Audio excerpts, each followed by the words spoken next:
बिस्मिल्लाहिर्रहमानिर्रहीम। नाज़रीन, मैं हूं जावेद बलोच और उम्मीद है आप लोग खैरियत से होंगे। बात हो रही है पाकिस्तान की शानदार डिप्लोमेसी की, जिसे दुनिया तस्लीम कर रही है और दुनिया मान रही है कि पाकिस्तान की क्या अहमियत है। चीन में बड़ी अहम मुलाकातें हो रही हैं वज़ीर-ए-आज़म की, आर्मी चीफ की, फील्ड मार्शल सईद आसिम मुनीर की, और उसमें दुनिया एक्नॉलेज कर रही है कि पाकिस्तान का खित्ते में क्या रोल है और पाकिस्तान क्या कर सकता है।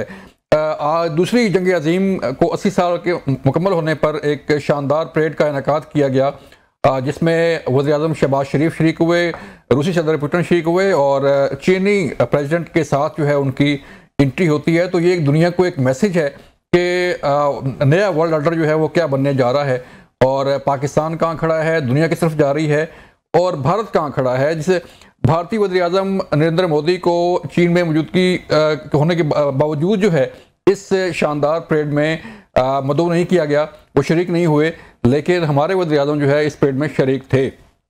ये कामयाबी है पाकिस्तान की हर लिहाज से कि किस तरह जो है पाकिस्तान जो है आगे बढ़ रहा है और किस तरह कामयाबियां समेट रहा है। फिर हम बात करेंगे कि जो आबी जहरियत है इंडिया की तरफ से, इंडियन जनरल जो है उसका कहना है कि हमने पानी रोके रखा और फिर उसके बाद इतना पानी छोड़ा ताकि पाकिस्तान संभल ना पाए और पाकिस्तान में सैलाब आ जाए। इस आबी जहरी बात होगी। मैं ज्वाइन किया है major general retired Zahid Mahmood साहब ने, उनसे बात करने जा रहे हैं और फिर हम अपने जो आने वाले सेगमेंट है उसमें बात करेंगे कि सैलाब की क्या सूरत हाल है, सैलाब की तबाहकारियाँ जो हैं वो किस तरफ जा रही हैं, फिर रेस्क्यू ऑपरेशन जो है वहाँ पे जो हो रहा है उसकी क्या सूरत हाल है।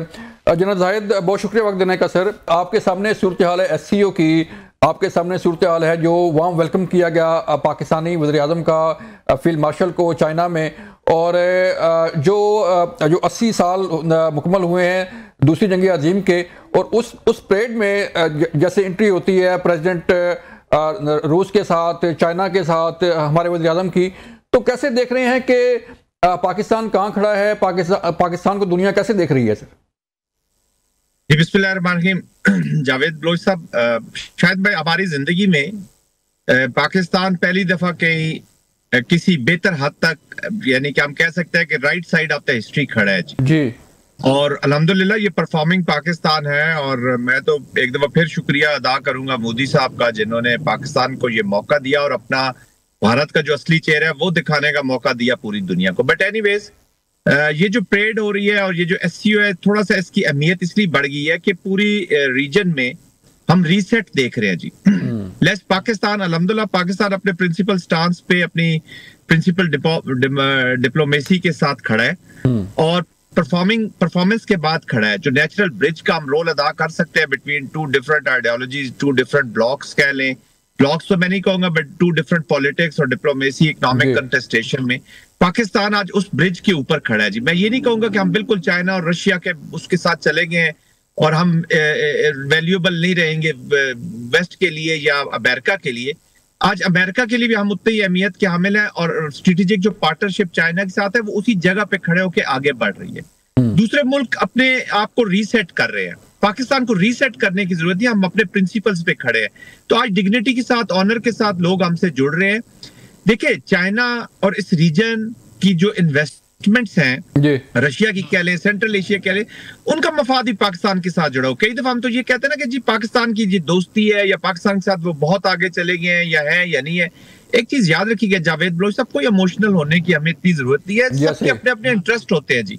अपने इंटरेस्ट के साथ लोग खड़े होते हैं, उनका इंटरेस्ट हमारे साथ है तो हमारे स्ट्रेटेजिक पार्टनर है। यस, पाकिस्तान और चाइना का जो स्ट्रेटेजिक पार्टनरशिप है, इसमें trust, values, shared objectives, shared values, history, बहुत सारे अवामिल शामिल हो गए हैं जिसकी कदर जरूर की जाती है, लेकिन मेन चीज इंटरेस्ट रहता है और दोनों कंट्रीज एक दूसरे का इंटरेस्ट है।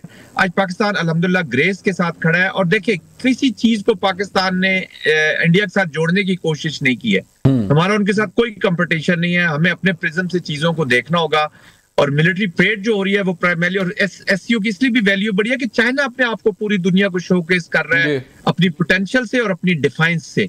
तो कुछ चीजें कन्वर्जेंसेस डिफरेंट मुल्कों की डिफरेंट तरीके से जो भी सिनेरियो बन रहा है, आप क्या समझते हैं कि जो इंडिया को, जैसे हमने देखा कि इंडियन प्राइम मिनिस्टर जो है वो सेल्फियां लेके जो है वो कोशिश कर रहे थे कि जो अमेरिका को मरोब कर सकें या उसको ब्लैकमेल कर सकें, तो आप नहीं समझते कि भारत जो है वो कितना पीछे चला गया है और पाकिस्तान उसके मुकाबले में जो है वो दुनिया के सामने कितना ऊपर के सामने आया है? अच्छा जावेद साहब, मैं ना इस पे कोई इमोशनल कमेंट्री इसलिए नहीं करूंगा कि वो तो ड्रामा कर रहा है जी। तो ड्रामे के ऊपर एनालिसिस करके कमेंट्री करके आप फर्दर जो है ना वो ऐसी उसमें वैल्यू डालने वाली बात है। तो वो आपकी 100% ठीक है कि वो गैलरीज के लिए, डोमेस्टिक ऑडियंस के लिए, अमेरिका को इम्प्रेस करने के लिए ट्रंप और गुस्से में आ रहे हैं। लेकिन हो क्या रहा है ऑन ग्राउंड? आपको पता है इराक ने और सऊदी अरेबिया ने, अरामको ने और सिम्को है मेरे ख्याल में इराक की जो है, उन्होंने जो क्रूड सप्लाईज है वो बंद कर दी है जी इस वक्त इंडिया को, और सीरियस स्ट्रेस में वो गया हुआ है। और सिर्फ रशिया के अलावा उसके पास जो वो कहते थे ना डाइवर्सिफिकेशन है, हर दुनिया के साथ हम काम कर रहे हैं, कारोबार कर रहे हैं, तो वो आज उसको झटका एक इंडिकेशन उसका मिल गया इन सेल्फियों का जी। आपने पढ़ लिया होगा इसको और उसकी जो मार्केटिंग है, उसकी जो क्रूड की जो सप्लाई लाइंस है, अब उसको नए मुआहदे करने पड़ेंगे, नई ट्रांसपोर्टेशन की लाइंस देखनी पड़ेंगी, रशियन जो ट्रांसपोर्टेशन है उसकी कॉस्ट उसकी अभी बढ़ेगी। तो ऑलरेडी वो they are paying the price of the selfies. अभी तो ये सेल्फियां ले रहे हैं और ये कहते हैं कि हम संदूर 2 जो शुरू करेंगे। जी इंशाल्लाह कर ले जी, संदूर 2 भी शुरू कर ले।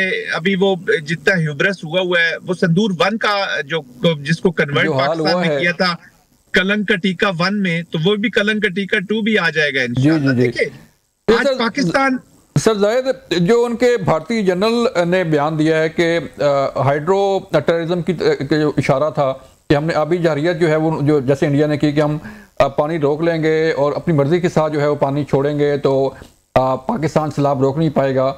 तो इस पे थोड़ा सा अपना कमेंट दीजिएगा कि ये जो अभी जारियत है किस हद तक जो है वो इंडिया कर सकता है और पाकिस्तान क्या जवाब दे सकता है सर? जी बिल्कुल, देखिए ये आप मेरे ख्याल में रेफर कर रहे हैं जो 15 कोर कमांडर जनरल जोशी का जो बयान आया था लेफ्टिनेंट जनरल का, और वो उन्होंने बिल्कुल ये देखिए उन्होंने पहले रिवील किया कि ये टैक्टिक्स, इसका मतलब है कि ये स्ट्रेटजी में ऑलरेडी डिस्कस करके वो बैठे हुए हैं कि जब ये बरसात आती है या इस तरह का मौसम होगा इसमें वो अभी जारियत करेंगे और जो पानी जब सीजन में पाकिस्तान को जरूरत होगा तो उसमें रोक लेंगे। तो यस उन्होंने अभी इस्तीफा किया जी, और उन्होंने देखिए बड़े टेक्टफुली उन्होंने जो मैसेज पाकिस्तान को भिजवाया, अभी भी जो वार्निंग अभी भी भिजवाई है लेटेस्ट, तो वो भिजवाई है अपने हाई कमीशन ऑफिस से।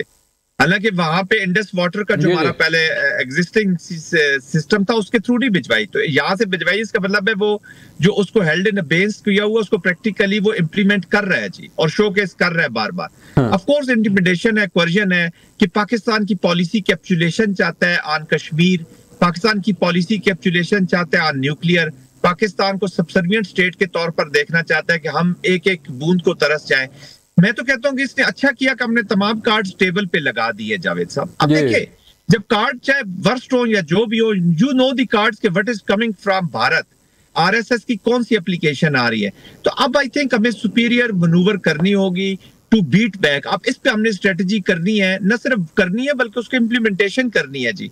हम अभी हाथ पे हाथ धरे नहीं बैठ सकते कि हम इसको करता चला जाएगा डिप्लोमेटिक, पॉलिटिकल, मिलिट्री डोमेन में और हम उसको बर्दाश्त कर। जैसे मिलिट्री डोमेन में हमने उसको रिस्पॉन्ड किया है, इसी तरह हर डोमेन में रिस्पॉन्ड करना होगा whole of a nation approach के तहत। तो ये बिल्कुल अभी जारी है, तो वो करता है, वो हमेशा पाकिस्तान के इंफ्रास्ट्रक्चर को तबाह करना चाहता है, डिमोरलाइज करना चाहता है, और उसका जवाब भी ऐसे मिलेगा, और उसका जवाब भी ऐसे मिलेगा सर जाहिर जैसे मार्के हक में उसे जवाब मिला था। सर मार्के हक की बात करें तो मार्के हक के बाद जो है वो कौम ने जश्न आज़ादी मनाया और अब जो है यौम दिफा मनाया जा रहा है, 1965 की जो है वो याद ताज़ा की जा रही है। तो पाकिस्तान किस हद तक तैयार है? हमने देखा पूरी दुनिया ने देखा कि पाकिस्तान को बताने की जरूरत पेश नहीं आई, हर एक को पता था कि अगर इंडिया ने हमला किया, जारियत की, तो किसने क्या जवाब देना है। जी बिल्कुल पाकिस्तान तैयार है। पाकिस्तान जनरल इंप्रेशन ये दिया जाता है कि जी हमें वो एक चीज हो गई तो उसके बाद हम जरा रिलैक्स हो रहे हैं। पाकिस्तान ने डबल की हुई है जी, आप समझ लें कि जिस तरीके से पहले तैयारी कर रहा था उसको आप 2 नॉच आप तैयारी भी कर रहा है जी टू रिस्पॉन्ड। और ऑलरेडी आप DGISPR का एक बयान देख चुके होंगे, सुन चुके होंगे अराउंड 3 वीक्स बैक, जब उन्होंने कहा कि जी हमारा अभी रिस्पॉन्स किसी और डोमेन में और किसी और रीजन में है, ईस्ट की बात कर रहे थे। जी।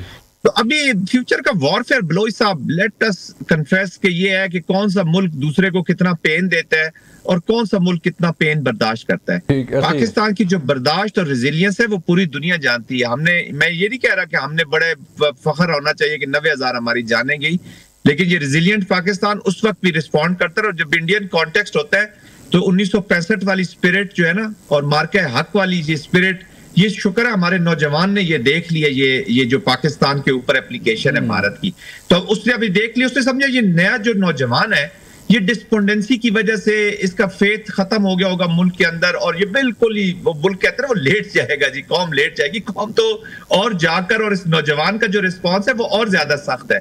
हमारे पायलट्स हो, हमारे सोल्जर्स हो, हमारे मिलिट्री जमीनी ऑफिसर्स हो, जवान हो, सेलर्स हो, ऑफिसर्स हो, फ्लैग स्टाफ ऑफिसर्स हो, जनरल ऑफिसर्स हो, हर एक जब इंडिया का कॉन्टेक्स्ट आता है तो यकीन जानिए जावेद साहब, मैं कोई इमोशनल स्पीच नहीं कर रहा, लोग कहते हैं जब फिर हमारा हाथ अब रोकना नहीं है आपने।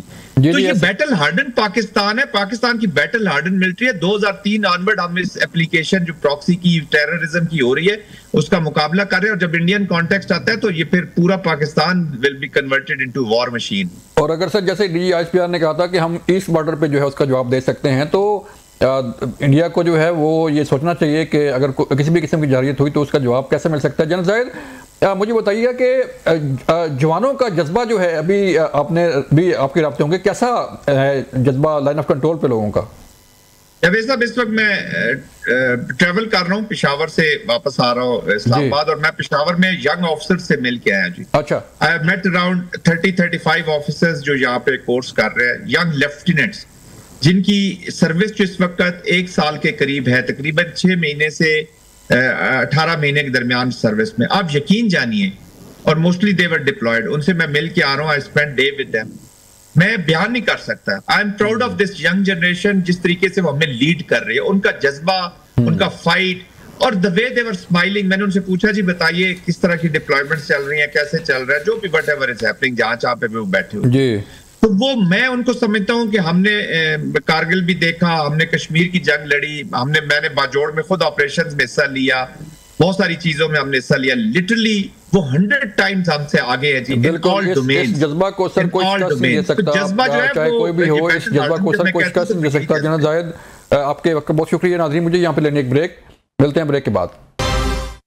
वेलकम बैक नाज़रीन, हम बात कर रहे हैं सैलाब की सूरत हाल की। मुल्तान में काफ़ी तबाही की खबरें आ रही हैं कि कई देहात जो है वो ज़ेर आब आ गए हैं। झंग में जो है वो काफ़ी देहात जो है वो 300 से ज़ायद देहात बताया जा रहा है कि ज़ेर आब हैं, और वहाँ पर रेस्क्यू ऑपरेशन भी जारी है। आज वज़ीर-ए-आला पंजाब मरियम नवाज़ ने भी मुल्तान का दौरा किया और वहाँ पे खुद जाके जायज़ा लिया कि क्या ग्राउंड रियलिटीज़ हैं और क्या काम हो रहा है, रेस्क्यू ऑपरेशन कैसे जा रहा है। हमें ज्वाइन किया है इमरान रशीद ने, ब्यूरो चीफ मुल्तान ने, उनसे बात करेंगे।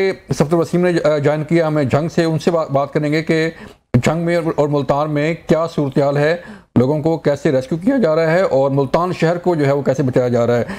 इमरान, शुक्रिया वक्त देने का। बताइएगा, आप मुल्तान में मौजूद हैं, क्या सूरत है मुल्तान की? आसपास के जो देहात हैं वो सैलाब की जद में है, लेकिन मुल्तान शहर को बचाने की जो है कोशिश की जा रही है। बिल्कुल, मुल्तान शहर को बचाने की भरपूर कोशिश की जा रही है, और जो तमाम तर तैयारियां हैं वो हेड मोहम्मद वाला के मुकाम के ऊपर मुकम्मल कर ली गई हैं, क्योंकि मुल्तान के ऊपर 2 ऐसे मकामात हैं जहां से ब्रीच किया जाएगा सड़क को। सबसे पहले जो है जो मुजफ्फरगढ़ की तरफ रोड जा रहा है मुल्तान से हेड मोहम्मद वाला की तरफ से, उधर एक पॉइंट बनाया गया है, वहां पे बारूदी मवाद नस्ब करने की तैयारियां मुकम्मल है। और अगर वहां से तोड़ने के बाद भी पानी का प्रेशर जो है वो कम ना हुआ, उसका या को वो कटाव का अमल ज्यादा उसने किया, तो फिर दूसरा जो बंद है शहर का नागशाह बाईपास के पास, शेरशाह बाईपास के पास, उसको ब्रीच कर दिया जाएगा। और उसके बाद जो है ये तमाम तर फैसला उस वक्त किया जाएगा जब रफ्तार को देखा जाएगा। इस वक्त हेड त्रिमू के ऊपर जो है तकरीबन 3.5 लाख या 3 लाख के करीब क्यूसेक के करीब पानी का रेला गुजर रहा है, और मुल्तान के अंदर भी यही सूरत हाल है, क्योंकि जंग के अंदर कल 4 लाख का जब रेला मौजूद था तो उस वक्त यहाँ पे तकरीबन 1.5 लाख क्यूसेक पानी मौजूद था, इस वक्त वहां पे 3 लाख है। तो जो असल रेला है इस वक्त जो मुल्तान से गुजर रहा है वो ना सिर्फ निशेबी इलाकों में तबाही फैला रहा है, बल्कि ये मुजफ्फरगढ़ में भी तबाही फैलाएगा। इस सैलाब को 2010 का सैलाब था उसके साथ कंपेयर किया जा सकता है, क्योंकि जब 2010 का सैलाब आया था तो इसी दरिया जनाब के बेट और निशेबी इलाके और खासतौर के ऊपर जो दही इलाके हैं जो उसके करीब थे दरिया जनाब के, वो उनको उठ के हिजरत करके। तो इमरान कितने देहात जो हैं वो इस एरिया के सैलाब की जद में हैं, और अब पानी कितना दूर है मुल्तान से कि ये इंतजाम किए जा रहे हैं? इस वक्त जो इंतजामिया का फिक्र है उसके मुताबिक तकरीबन 138 देहात हैं या इलाके हैं जो सैलाब की नजर होंगे, और उसके साथ साथ जो रेस्क्यू किए जाने वाले लोग हैं, इंतजामिया के मुताबिक 5 लाख लोगों को रेस्क्यू किया गया है, और इतने ही जो उनके मवेशी हैं तकरीबन 5 लाख के करीब, उनको भी महफूज मकामात पर मुंतकिल कर दिया गया है। इस वक्त जो पानी की करंट सूरत हाल मैं आपको बताऊं कि हैंड क्रीमों से अगर पानी का अखराज 3 लाख क्यूसेक है, तो इस वक्त जो कल आने वाला रेला था वो गुजर रहा है। हो सकता है कि उसकी मिकदार रात को मजीद बढ़ जाए पानी की, लेकिन इस वक्त जो है सूरत हाल करंट के जो मुल्तान का पहला हिफाजती बंद है उसको मजबूत किया जा रहा है, ताकि पानी, क्योंकि वहां तक जो है बेट के इलाके तक पहुंच चुका है, और वहां पे जो आबादियां थी, जो मकानात थे, जो बागात थे, जो वहां पे सब्जियां थी, वो तमाम पानी की नजर हो चुकी हैं। लेकिन अब शहर को बचाने के लिए जो है बंद को मजबूत किया जा रहा है। अगर पानी इंतजामिया के मुताबिक ठीक है इमरान, सफदर से बात करते हैं। इमरान सफदर से बात करते हैं। सफदर वसीम, आप झंग में मौजूद हैं, बताइएगा झंग में क्या सूरत हाल है? बताया जा रहा है कि 300 से ज़्यादा जो ऐसी देहात हैं, आबादियां हैं, वो ज़ेरे आब आ चुकी हैं, वहाँ पे जो फसलें हैं वो तबाह हो चुकी हैं, और लोगों को जो है मुंतकिल किया जा रहा है। बिल्कुल जावेद, झंग चूंकि 2 दरियाओं की सरजमीन है, दरिया झेलम, दरिया चनाब, और दोनों दरियाओं का संगम भी यहीं पर होता है। और दरिया चनाब में ऊंचे दर्जे का सैलाब, जिसमें 6 लाख क्यूसेक का जो रेला है वो यहाँ से गुजरा है, और इस वक्त जिस मुकाम पर मैं मौजूद हूँ ये झंग का इलाका शाहजीवना है, और यहाँ पर तकरीबन 6-7 फुट तक जो है पानी मौजूद है, और यहाँ पर जो है तकरीबन 300 से ज्यादा जो देहात हैं वो ज़ेरे आब हैं। अब भी कई बस्तियाँ ऐसी हैं जहाँ पर पानी अभी भी मौजूद है, बस्तियाँ जो है पानी में डूबी हुई हैं। लोगों ने लाखों की तादाद में लोग जो हैं वो मुतासरीन, वो बेयार मददगार बाहर बैठे हुए हैं। इसके अलावा जो है ज़िले इंतजामी के मुताबिक जो है अब तक जो है तकरीबन हमारे पास जो है 3,22,956 जो है लोगों को रेस्क्यू किया गया है। उसके साथ साथ जो है अब तक जो ज़रई ज़मीन है उसमें 2,90,000 से ज़्यादा जो है ज़रई एक रकबा जो है वो इस वक्त ज़ेरे आब है, जिसमें सब्जियां जो हैं वो इसकी नज़र हुई हैं। उसके अलावा जो है चारा जानवरों का वो इसकी नज़र हुआ है, धान की फसल है, कपास की फसल है, काश्तकारी का बहुत बड़ा जो है वो उसको नुकसान हुआ है। जिला झंग में बहुत ज़्यादा इफेक्टेड हुआ है एरिया, और इस वक्त तक जो है तो इस जो सैलाब से मुतासरा जो देहात हैं, जो इलाका है, वहाँ पर रेस्क्यू ऑपरेशन जो है वो कैसे हो रहा है? ये इतलात भी आ रही हैं और लोग शिकायत कर रहे हैं कि किसी को टेंट नहीं मिला, या किसी को खाना नहीं मिल रहा, या लोगों के जो मवेशी हैं वो प्रॉपर मुंतकिल नहीं हो रहे। बिल्कुल ऐसा ही है कि हमारे पास एरिया बहुत ज़्यादा इफेक्टेड हुआ है। रेस्क्यू 1112 की टीमें जो है जहाँ तक पहुँची हैं वहाँ पर जो है रेस्क्यू ऑपरेशन जो है वो जारी है, लेकिन यहाँ पर लोग जो हैं वो बहुत ज़्यादा परेशान है। वो कहते हैं कि उनके अगर जो है कोई माल मवेशी दरिया के बुर्द हुए हैं, अगर ये उनके जो भी लोग अपनी मदद आपके तहत जो नकल मकानी कर रहे हैं। और यहाँ पर अभी भी देखा जाए तो कल की सूरत हाल ये है कि यहाँ पर एक खातून जो है वो दरिया की नजर हुई, जिसे बचाने के लिए उन्होंने कॉल भी यहाँ पर की रेस्क्यू 1112 की, लेकिन टीमें वहाँ पर न पहुंची। लोगों ने अपनी मदद आपके तहत उसको निकाला, जिसकी फुटेज जो है वो भी स्क्रीन पर मौजूद है, जिसमें वो खुद एक ट्यूब के जरिए जो है उस लाश को निकाल रहे हैं। इसी तरह जिस जगह पर मैं मौजूद हूँ यहाँ पर भी एक जो है एक नौजवान जो है वो यहाँ पर डूबा, जिसको बचाने के लिए यहीं के एक शख्स ने जो है उसको बचाने के लिए अपनी मदद आपके तहत जो है वो उसमें गया। उसने नौजवान को तो बचाया, लेकिन वो खुद जो है वो डूब कर जान बाक हो गई, जिसकी लाश 2 दिन के बाद जो है वो यहाँ पर मिली। और इसी तरह जो है रेस्क्यू 1112 की बहुत ज्यादा जो है वो भी शिकायत यहाँ पर आ रही है। जिले इंतजामी की जानिब से अगर खैमों के हवाले से बात की जाए तो यहाँ के जो लोग मुतासरीन है वो बहुत ज्यादा शिकायत करते दिखाई देते हैं। वो कहते हैं कि यहाँ पर किसी किस्म की उनके लिए जो है, लेकिन गवर्नमेंट तो कर रही है, गवर्नमेंट के जो खबरें आ रही हैं वो तो अपने तय कोशिश कर रही है। इमरान, आज वज़ीर आला पंजाब मरियम नवाज ने भी दौरा किया है मुल्तान का, खुद जायजा लिया है वहाँ पे जाके सूरत हाल का।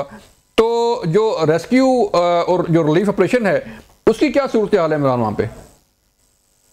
रेस्क्यू यहाँ पे बिल्कुल अलर्ट मौजूद है और रेस्क्यू का अमला जो है वो कोशिश कर रहा है कि जो लोग अपने घरों में बजिद थे रहने के लिए कि हमने इनको खाली नहीं करना, उनको भी अब रेस्क्यू किया जा रहा है। क्योंकि मुल्तान शहर के जो बेट के इलाके हैं, जो चूंकि दरिया चनाब के अंदर 2010 के बाद जो 2014 का थोड़ा बहुत सैलाब इतना वो ज्यादा नहीं था, 2010 का जो सैलाब था वो बहुत ज्यादा था। और इस वक्त जो सिचुएशन है कि मुल्तान शहर के अंदर, मुल्तान शहर से जो दरिया गुजर रहा है दरिया चनाब, उसके अंदर 3 दरियाओं का पानी है। हेड करीमों के मकाम के ऊपर दरिया झेलम दरिया चनाब से मिलता है और उसके बाद आगे उससे 60 मील आगे दरिया रावी का पानी जो है इन दोनों दरियाओं में शामिल हो जाता है। तो दोनों दरियाओं का पानी मिला के जो है इस वक्त बमुश्किल 3 लाख क्यूसेक है। लेकिन इसके बावजूद चूंकि काफी अरसे से इतना पानी भी दरिया चनाब के अंदर नहीं आया, जिसकी वजह से लोग जो है वो प्रिपेयर नहीं थे। उस पानी ज्यादा आने की वजह से लोगों के घर जो है वो बहुत बड़ी तादाद में यहाँ पे जो दही इलाके हैं, बेट के इलाके हैं, नशेबी इलाके हैं, वो उनकी जद में है। वज़ीर आला पंजाब मरियम नवाज ने आज जो है उन्हीं इलाकों का विजिट किया और उस साइट को भी देखा जहां से जो है ब्रीच किया जाना है। तो मरियम नवाज को आज बताया गया कि वो किस तरीके से रेस्क्यू 1122 का अमला रेस्क्यू कर रहा है और जो इमदादी फ्लड रिलीफ कैंप लगाए गए हैं उनके अंदर सहूलियात का भी जायजा लिया गया।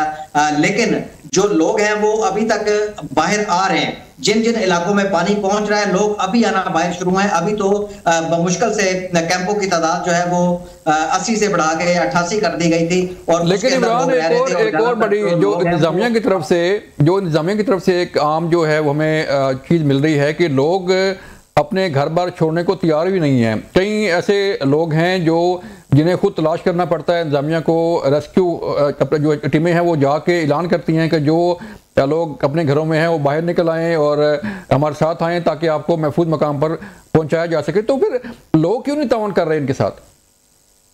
लोग इसलिए ताउन नहीं कर रहे कि वहां पे पानी अभी नहीं पहुंचा। जैसे ही वहां पे पानी पहुंचेगा लोगों में फिर भगदड़ होगी। फिर लोग जो है वो, आज भी ऐसे ही हुआ है, गरे वाले का कुछ इलाका था, वहां पे कुछ लोग जो है वो नहीं उठे। लेकिन जैसे ही पानी वहां पे पहुंचा फिर वो मेन रोड जो ब्लॉक किया गया है मुजफ्फरगढ़ जाने के लिए, जिसका जमीनी रास्ता मुनक़ता है, उसके ऊपर आके बैठ के वो रो रहे थे कि जी हमें कोई इमदाद नहीं मिली, हमारे पास कैंप नहीं है। जब ऐलान किया जा रहा था उस वक्त ये नहीं निकले। तो इसी तरीके से अभी भी जो लोग मौजूद हैं अपने इलाकों के अंदर, वो इसी बात का इंतजार कर रहे हैं कि उनके इलाके तक पानी पहुंचेगा तो वो यहाँ से नकल मकानी करेंगे। और दूसरा जो बहुत ज्यादा शिकाफ पड़ने की वजह से झंग वाली साइड के ऊपर और उसके बाद वहां पे जो है पानी फैल जाने की वजह से पानी की रफ्तार कम हुई है। उस तरीके से जो रेला है तेज रफ्तारी के साथ जो है वो नहीं आया, चूंकि ज्यादा शिकाफ पड़ चुके हैं पीछे और झंग के अंदर बहुत ज्यादा नुकसान हो चुका है। ठीक है, पानी फैल जाने की वजह से पानी की स्पीड थोड़ी सी कम हुई है, लेकिन पानी का रेला भी मौजूद है जिसने आना है। वो जैसे जैसे खुश्क इलाकों तक जो है वो पहुंच रहा है, लोग वैसे वैसे जो है वो सड़कों के ऊपर जंग में काफी हालात जो है वो खराब हैं। सफदर वसीम, जंग के भी हालात क्या कितनी कोई अमवात हो चुकी हैं इस सैलाब की वजह से? जो लोग जो है सैलाब में कोई डूबे हैं या कोई इमलाक का नुकसान जो पहुंचा है, एक तो ये बताइएगा कि कितने लोग इसका शिकार हुए हैं सैलाब का, और दूसरा जो रिलीफ ऑपरेशन है, जैसे मैंने पहले बात की इमरान से कि लोग जो है अपने घरों को छोड़ने को तैयार नहीं होते, जिसकी वजह से जो है नुकसान होता है। देखें यहाँ पर जो हमारे पास रिपोर्ट आई है, राय का ये कहना है कि यहाँ पर अब तक जो है तकरीबन 3 से 4 अफराद की अमवात हुई हैं, वो हुई हैं जो दरिया की नजर हो चुकी हैं, जिन्हें रेस्क्यू और लोगों ने अपनी मदद के तहत जो है उनकी लाशें जो है वो यहाँ से निकाली हैं। और दूसरी जिस तरह आप कह रहे हैं कि यहाँ पर लोग वाकई इसमें कोई शक नहीं है कि अभी भी नशेबी इलाकों में लोग मौजूद हैं जिनको रेस्क्यू 1122 जो दीगर इदारे हैं, पुलिस का महकमा जो है वो वहाँ पर पहुँचता है और उनको जो है ज़बरदस्ती वहाँ पर रेस्क्यू करना पड़ता है, क्योंकि वो अपने घरों से अभी भी निकलने के लिए तैयार नहीं है।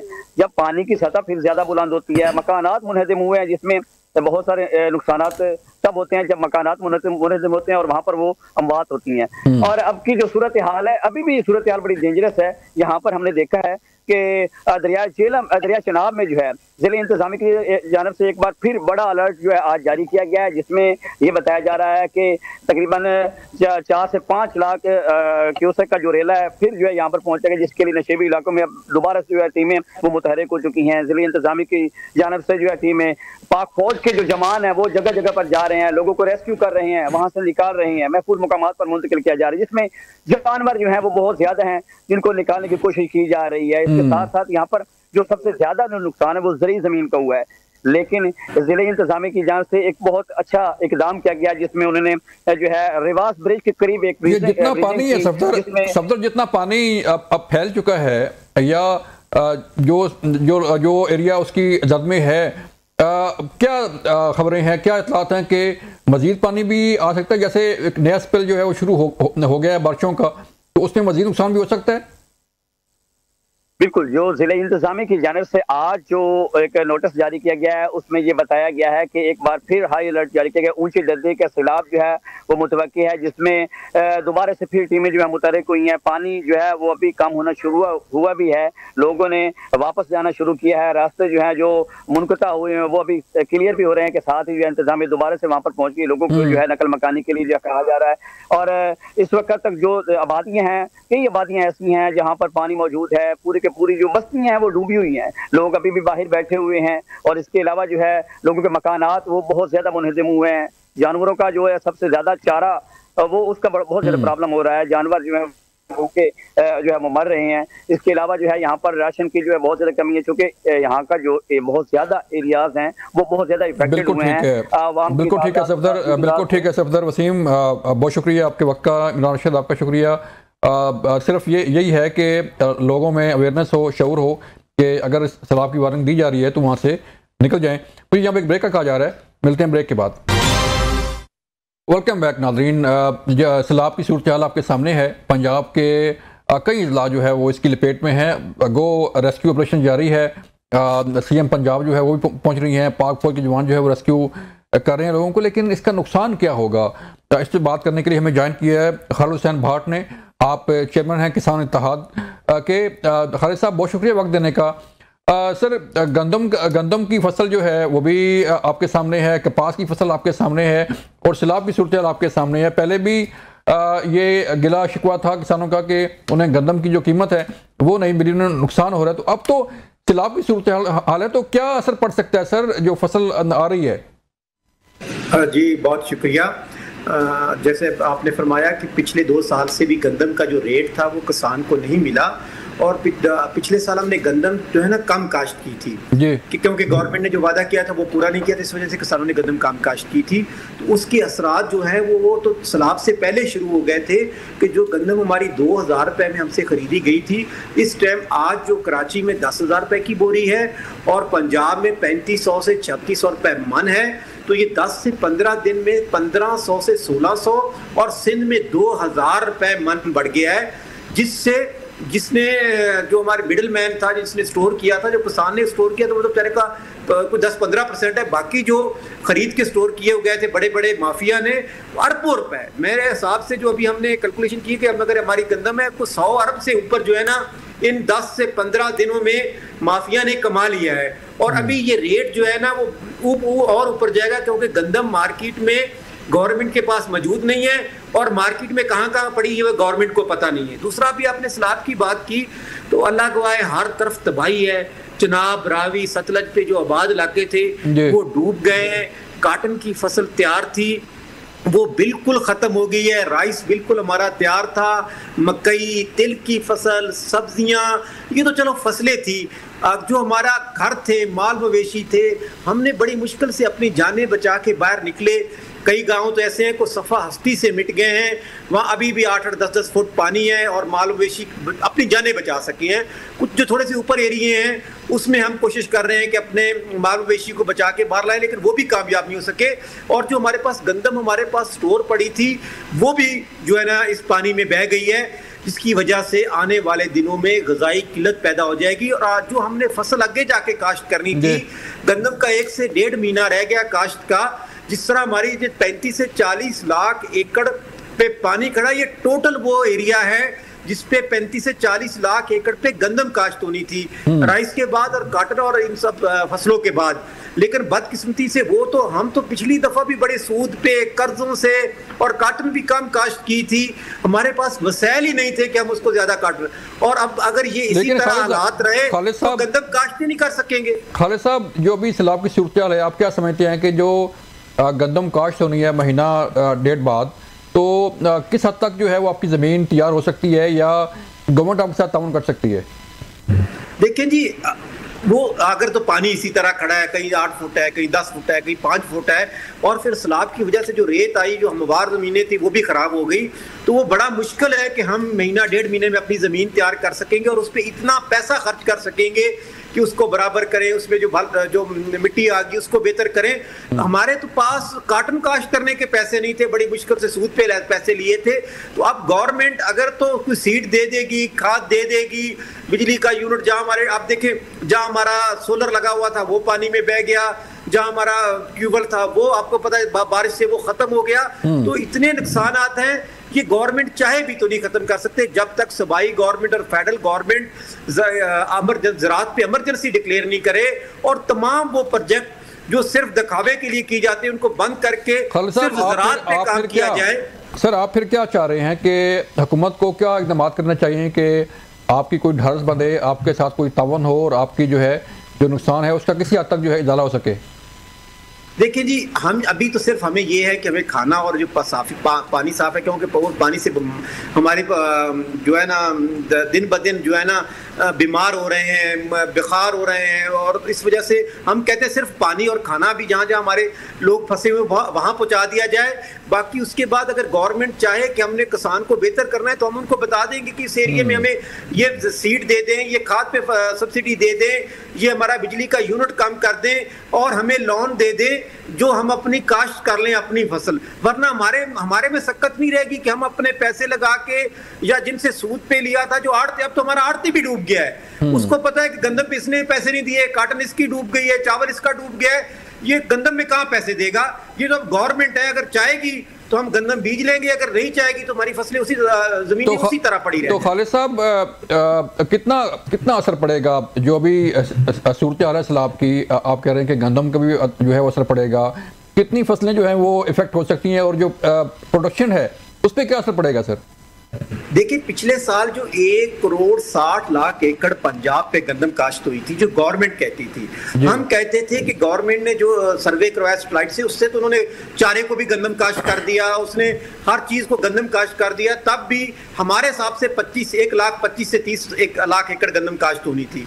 अगर 40 से 50 लाख एकड़ आपका सैलाब की वजह से नहीं होता और बाकी किसान के पास जो बकाया जमीन पड़ी है उसके पास उसके वसाइल ही नहीं है आगे गंदम काश्त करने के, तो पिछले साल की निस्बत अगर 50% गंदम कम काश्त होगी तो क्या आपके पास 8-10 अरब डॉलर है जिससे आप गंदम बाहर से मंगवा सकेंगे।